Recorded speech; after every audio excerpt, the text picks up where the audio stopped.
¿Qué tal, muchachos? Eh, esta clase ya la había tenido con varios grupos, nada más que decidí grabarla al final con el 334, pero luego tuve un problema. Obtuve el video y el video no tenía audio. Entonces me vi en la necesidad de volver a hacer este video. Entonces, o sea, como esta clase pues ya la tuve con la mayoría de ustedes, voy a procurar ser bastante breve y conciso sobre el tema y que esto funcione más como un recordatorio. Entonces el tema que vamos a ver es el coeficiente de fricción, o también se le conoce como coeficiente de rozamiento. Eh, este tema lo pueden leer largo y tendido con este material que les vamos a compartir del libro de Pérez Montiel, y también con su libro de texto de la serie Praxis, del cual les voy a pedir que para este tema pues vayan leyendo a partir de la página 93. ¿Sí? Entonces, para que su lectura pueda ser más fructífera y más puntual, vamos a hacer un muy breve resumen de las características que tiene el coeficiente de fricción. Además, estos aspectos son muy importantes de entender para los distintos problemas donde se tiene que emplear esta cantidad. Entonces, la primera característica de las fuerzas de fricción es que se oponen al movimiento. ¿Sí? Siempre son contrarias, opuestas a la forma en la que se mueve el objeto. Si el objeto se mueve hacia la izquierda, la fuerza de fricción tiene que apuntar hacia la derecha. Es decir, la fuerza de fricción va a buscar frenar, detener el movimiento del objeto. Eh, si el objeto se mueve hacia la derecha, entonces la fuerza de fricción tiene que apuntar a la izquierda. Incluso, digamos que en temas un poquito más avanzados de la materia de física, se considera, por ejemplo, la fricción del aire cuando un objeto se dispara de manera vertical o se le deja experimentar una caída libre. Entonces, por ejemplo, cuando un objeto está cayendo, la fricción apunta hacia arriba, es decir, la fricción evita que el objeto caiga, digamos, de una manera más rápida.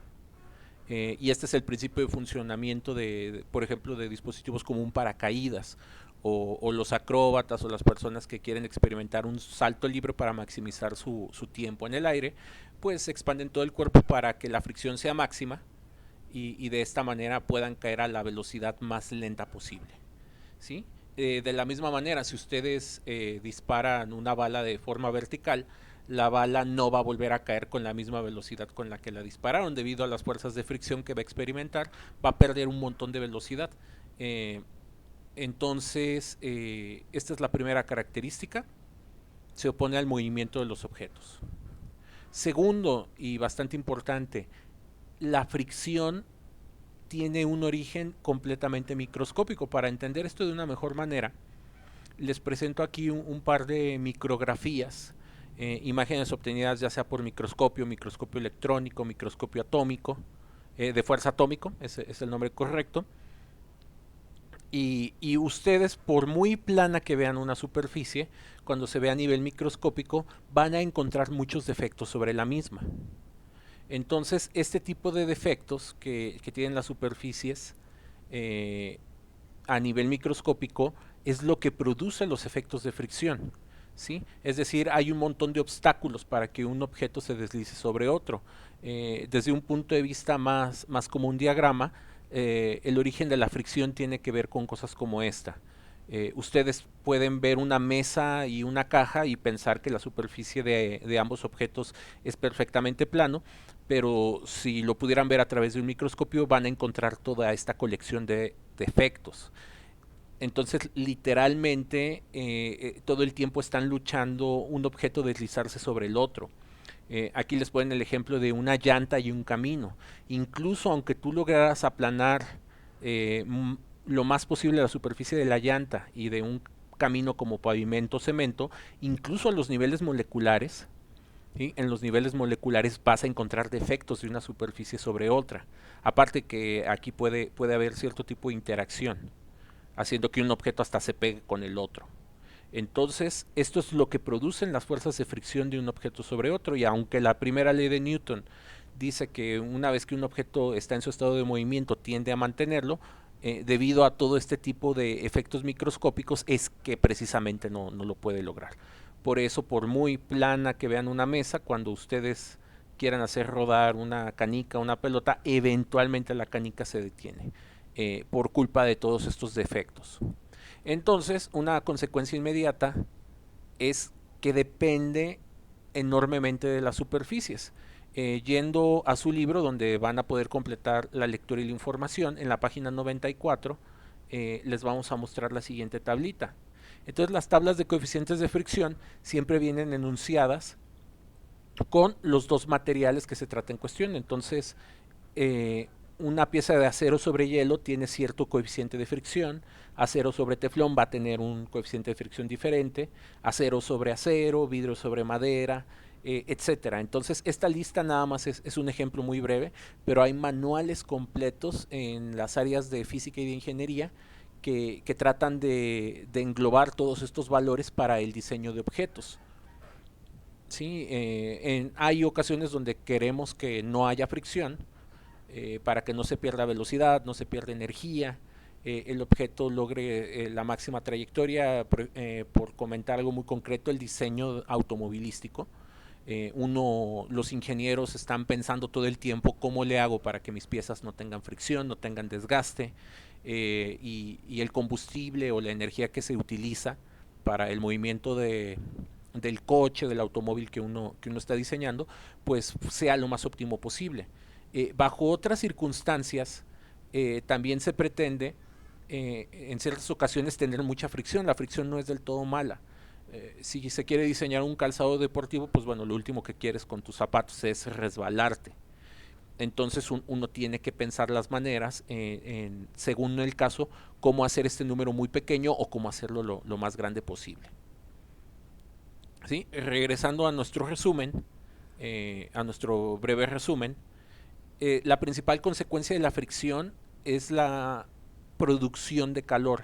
Entonces, mucha de la energía del movimiento se acaba traduciendo en golpes microscópicos, y estos golpes microscópicos producen calor y aumentos de temperatura.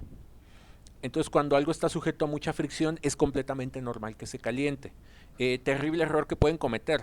Si ustedes tienen un taladro, tienen una sierra, o tienen una máquina que funciona a base de hacer daño, inmediatamente, si a ustedes se les ocurre tocar la punta de un taladro después de usarla, se pueden quemar de una manera relativamente grave.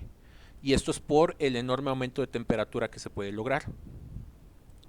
Ahora, hay muchos modelos matemáticos para modelar fricción dependiendo de las distintas situaciones.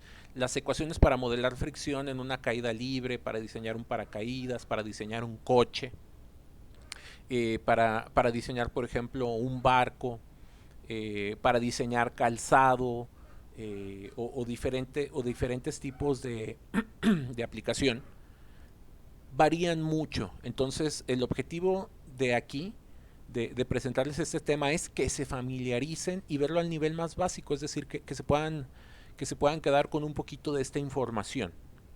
Entonces, para hacer nuestro modelaje matemático, vamos a suponer que la fuerza, ¿sí? La fuerza de fricción es proporcional a la fuerza normal.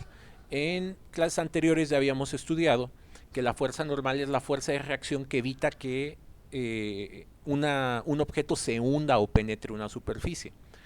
Y para los casos más sencillos, vimos que esta fuerza normal, que la estamos aquí describiendo con N mayúscula, es igual al peso del objeto. Entonces, aquí para agregar un poquito más de información, vamos a recordar que bajo las condiciones más simples, pues la fuerza normal equivale al peso. ¿Sí? Entonces, un objeto, para el tipo de problemas que vamos a abordar y resolver, entre más peso tenga un objeto, entre más, digamos, fuerza normal necesita la superficie para sostenerlo, la principal consecuencia es que va a producir una mayor fuerza de fricción. Ahora, para terminar el resumen de características de las fuerzas de fricción, tenemos dos tipos de coeficientes de fricción, ¿sí? Entonces, vamos a hablar del coeficiente de fricción estático y el coeficiente de fricción dinámico. Para entender cómo se utilizan bajo esta fórmula, si les dicen que se trata de un objeto que estaba en reposo y se iba a empezar a mover, pues aquí nomás le agregan una E para recordar que es el estático. Si les dicen que el objeto ya está en movimiento, le llamamos coeficiente de fricción dinámico. Esto puede parecer extraño, pero un mismo par de superficies en general tienen dos coeficientes de fricción diferentes. Entonces, para profundizar esto, vamos a regresar un poquito al libro y como verán, aquí tenemos el estático y aquí tenemos el valor dinámico. Vamos a tratar de entender qué es lo que ocurre aquí. Solo hay que recurrir a nuestra experiencia cotidiana. Si algún día se vieron en la necesidad de mover un mueble muy pesado en su casa, o algo, tenerlo que arrastrar por el suelo o empujar un coche, todos se habrán percatado que es más difícil poner en movimiento el objeto que mantenerlo en movimiento. Es decir, uno como que tiene que emplear mucha más fuerza para que un librero pesado se empiece a arrastrar, a deslizar, que cuando ya se está deslizando y ya nada más tienes que mantener el empuje. Entonces, esto otra vez, la explicación viene gracias a a este aspecto microscópico del coeficiente de fricción. Entonces, cuando esto está completamente en reposo, digamos que las imperfecciones de las superficies se enredan, se quedan más pegadas, se quedan incluso ciertas partes encajadas de una superficie en la otra. Entonces, vencer esta, digamos, es como si se pegaran. Entonces, vencer esta unión de superficies es más complicado que cuando una de las superficies ya se encuentra deslizando sobre la otra y por efecto de la aplicación continua de fuerza, no necesitas tanta fuerza para mantener ese deslizamiento, ¿sí? Entonces, en general, el coeficiente de fricción estático es siempre más grande que el coeficiente de fricción dinámico. Por eso los valores de la izquierda en general son más grandes que los valores de la derecha. ¿Sí? Ahí puede haber ciertos tipos de excepciones, pero no nos vamos a meter a discutir ese tipo de aspectos. Entonces, todo esto que les acabo de platicar es a grosso modo lo que dice aquí su libro de texto. Y también está ahí más o menos, bueno, no más o menos, está bien contenido, bien discutido en el libro de Pérez Montiel. ¿Sí? Entonces, esto ya lo utilizamos. Pueden reforzar el texto y finalmente vamos a revisar cómo se hacen los ejercicios. Estos son ejercicios extremadamente sencillos. La parte más importante de todos estos ejercicios es no confundir datos en las fórmulas. Entonces, por ejemplo, aquí les dice un instante antes de que una viga de madera que tiene un peso de 490 newtons comienza a deslizarse sobre una superficie horizontal de cemento, se aplica una fuerza máxima de fricción estática cuyo valor es de 392 newtons. Entonces vean, aquí nos dan dos números que están en newtons. Lo primero que tenemos que distinguir es que este hace referencia al peso. Y como hace referencia al peso, se debe de tratar de la fuerza normal. Entonces, para utilizar esta fórmula, lo que tenemos que ir ubicando es que esta N mayúscula son los 490 newtons. ¿Sí? Aquí ya se nos empiezan a acabar las letras. Tenemos la N mayúscula de los newtons, la N mayúscula de la fuerza normal. Eso es inevitable en los cursos de física. Empiezan a aparecer tantas variables que simplemente las letras no alcanzan. Entonces yo para distinguirlos hay que ponerle nada más contexto. O sea, aquí viene después de un número, son unidades. Aquí viene una fórmula, entonces es una variable. Y nos dan la fuerza máxima de fricción estática que se está aplicando. ¿Qué significa eso? Que a este objeto le están aplicando horizontalmente 392 newtons y que no lo logran mover. Si en este caso se aplica una fuerza ligeramente mayor, por ejemplo 392.001 newtons, van a lograr mover este objeto. Entonces esto hace referencia a la fuerza de fricción, por lo tanto aquí se colocan los 392 newtons.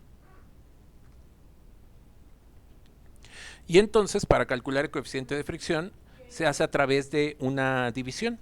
Entonces es un cálculo bastante sencillo y le voy a poner una E porque se trata de un coeficiente de fricción estático. Entonces es 490 entre 392.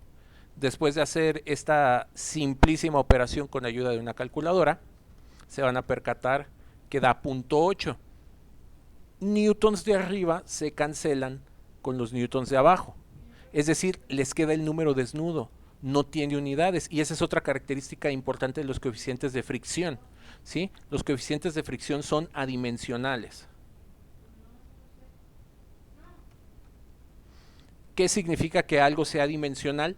Que no tiene unidades, que es un número solo, es un número simple. Hay muchas cantidades en física que cumplen con estas características. Hay veces que les ponemos etiquetas para acordarnos de que son, como los grados. Los grados es otro ejemplo de cantidad adimensional. Nada más que para acordarnos que son grados le ponemos ese símbolo. En el caso de los coeficientes de fricción, como bien lo vieron en el libro en su página 94, todos los números no traían unidades. Entonces son problemas muy simples, muy sencillos. Principal característica, no confundir los datos, ¿sí? Mientras ustedes lean cuidadosamente el texto y no confundan los datos, no tienen por qué tener ningún tipo de dificultad. Ejemplo número 2. Tienen un bloque de madera, tiene un peso de 60 newtons, inicia su deslizamiento a una velocidad constante y para mantenerlo a esa velocidad deslizándose, para que no pierda ni gane velocidad, le tienen que aplicar una fuerza de 21 newtons. Entonces, nuevamente, peso, fuerza. Y como ahora se trata de un coeficiente de fricción dinámico, pues aquí utilizamos mu dinámica es igual a fuerza dinámica entre la fuerza normal, que en este caso corresponde al peso, nuevamente.